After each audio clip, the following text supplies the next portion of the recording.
mempresentasikan tugas proyek mata kuliah akuntansi keperlakuan yang berjudul Keadilan Prosedural sebagai Penentu Kepuasan pada Studi Kasus Kantor Desa di Pak Jukukan. Jadi, penelitian ini bertujuan untuk mengetahui bagaimana keadilan dalam proses penilaian kinerja dapat mempengaruhi kepuasan staf lingkungan di kantor desa Pak Jukukan. Terus, mengapa riset ini penting? Jadi, riset ini penting karena kami ingin mengetahui bagaimana proses penilaian dilakukan, siapa yang melakukan penilaian, serta dasar yang digunakan dalam mengevaluasi kinerja staf itu seperti apa. Terus, selain itu juga kami ingin mengetahui kinerja utama penilaian, tingkat transparansinya dalam penilaian itu seperti apa, dan dampak yang dirasakan staf itu bagaimana. Nah, melalui penelitian ini, kami dapat memahami bagaimana mekanisme keadilan mempengaruhi kepuasan kerja staf di lingkungan pemerintahan desa. Terus konteks dan cara kerja kami, jadi penelitian ini dilakukan di kantor desa Pak Jukukan, Kabupaten Maros yang memiliki luas wilayah sekitar 15,11 km persegi dan jumlah penduduk sekitar 4.200 jiwa. Nah, desa ini terdiri dari 3 dusun, yaitu Panaikan, Parasangan Beru, sama Balosi. Nah, penelitian ini menggunakan metode kualitatif deskriptif dengan pengumpulan data melalui wawancara menggunakan voice note di WhatsApp agar responden dapat memberikan jawaban secara lebih jujur dan tanpa tekanan formal. Terus untuk saya akan membahas tentang 4 dimensi. Yang pertama itu tentang dimensi prosedural, yaitu konsistensi dan ruang suara. Jadi pada dimensi keadilan prosedural ditemukan bahwa aturan penilaian berlaku sama bagi seluruh staf, namun tetap disesuaikan dengan tugas dan tanggung jawabnya masing-masing. Nah, staf juga diberikan kesempatan untuk menyampaikan pendapat, memberikan klarifikasi, dan berdiskusi dengan pimpinan. Namun masih diperlukan indikator penilaian lebih jelas dan tertulis agar proses evaluasi menjadi lebih objektif dan terukur. Terus untuk dimensi yang kedua yaitu dimensi distributif tentang proporsi hasil dan kontribusi. Jadi dimensi distributif ini menunjukkan bahwa hasil penilaian telah sesuai dengan kontribusi staf. Nah, pegawai yang aktif dan bertanggung jawab biasanya itu memperoleh kepercayaan lebih dari pimpinan serta dilibatkan dalam kepentingan desa lainnya. Kantor desa di Pak Jukukan ini penghargaan tidak selalu berupa materi, tetapi berupa kepercayaan dan tanggung jawab yang lebih besar dari pimpinan. Terus untuk dimensi selanjutnya, yang ketiga itu interpersonal, tentang evaluasi tanpa menjatuhkan. Jadi pada dimensi interpersonal ini, pimpinan itu memberikan evaluasi melalui arahan dan masukan tanpa menyalahkan staf secara langsung. Nah, pendekatan ini membantu menjaga perasaan dan martabat sebagai pegawai, sehingga kritik dapat diterima dengan baik. Nah, hal tersebut juga berperan penting dalam menjaga hubungan kerja dan keharmonisan di lingkungan kantor desa. Terus pada dimensi informasional tentang transparansi alasan.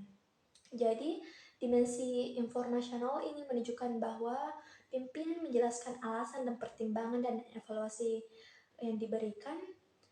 Kekurangan staf itu dibahas bersama dan tujuan perbaikan, bukan untuk menyalahkan. Jadi keterbukaan informasi ini terbukti bahwa mengurangi konflik dan kesalahpahaman di lingkungan kinerja. Nah, dapat disimpulkan bahwa keadilan prosedural merupakan faktor yang paling berpengaruh terhadap kepuasan staf. Proses penilaian yang adil, terbuka, dan memberikan kesempatan kepada staf untuk menyampaikan pendapat, mampu meningkatkan motivasi, dan menciptakan hubungan kerja yang lebih baik. Nah, bagian analisis teori. Ada 3 teori yang kami gunakan, yaitu yang pertama, penelitian ini dianalisis menggunakan teori keadilan organisasi dari Colquitt berdasarkan hasil wawancara, staf menilai proses penilaian kinerja di kantor desa Pajukupang ini sudah cukup adil karena aturan diterapkan secara sama. Nah, walaupun disesuaikan dengan tugas masing-masing. Selain itu juga staf diberi kesempatan untuk memberikan penjelasan atau klarifikasi terkait hasil penilaian. Hal ini juga menunjukkan adanya keadilan prosedural, yaitu ketika proses penilaian dilakukan secara konsisten dan pegawai diberi ruang untuk menyampaikan pendapat.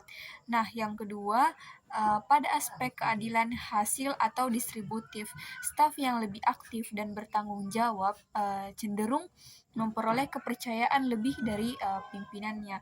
Ini sesuai dengan teori Colquitt yang menjelaskan bahwa seseorang akan merasa sistem itu adil jika hasil yang diterima sesuai dengan kontribusi yang diberikan. Selain itu, ada juga teori Greenberg, juga terlihat dari cara pimpinan menyampaikan evaluasi dengan baik melalui arahan dan masukan tanpa langsung menyalahkan staf, sehingga staf lebih nyaman dan lebih menerima hasil evaluasi.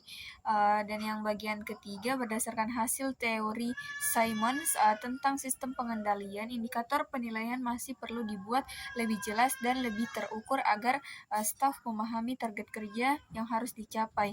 Jadi secara keseluruhan itu hasil penelitian kami menunjukkan bahwa keadilan prosedural menjadi faktor yang paling berpengaruh terhadap kepuasan staf.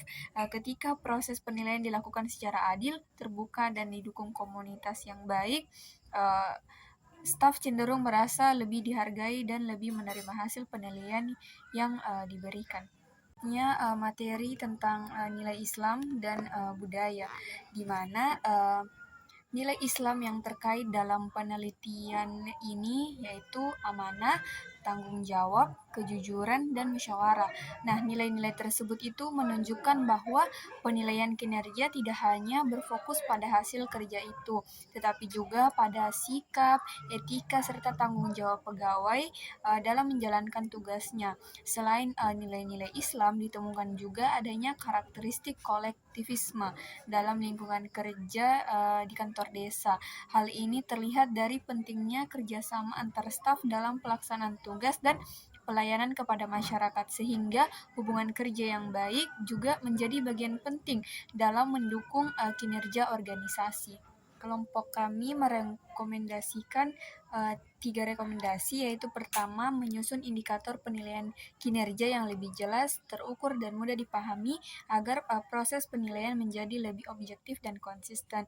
Yang kedua itu meningkatkan komunitas dan sistem umpan balik antara pimpinan dan staf melalui evaluasi secara berkala, sehingga dapat membantu perbaikan dan meningkatkan kinerja. Terus yang ketiga, memperkuat penerapan nilai-nilai Islam seperti amanah, tanggung jawab, kejujuran, dan keadilan, dan musyawarah agar tercipta lingkungan kerja yang lebih adil, harmonis, dan mendukung pelayanan yang lebih baik terhadap masyarakat. Refleksi dan keterbatasan. Jadi keterbatasan dalam penelitian yang kami lakukan ini yaitu jelas informan yang masih terbatas sehingga belum sepenuhnya menggambarkan kondisi secara keseluruhan. Terus selain itu juga ada data penelitian lebih banyak diperoleh dari satu persepsi dan pengalaman subjektif informan serta belum didukung oleh sumber data lain seperti dokumen penilaian, observasi jangka panjang maupun data kuantitatif. Nah, meskipun demikian, penelitian ini tetap memberikan gambaran mengenai persepsi staf terhadap sistem penilaian kinerja dan keadilan dalam organisasi.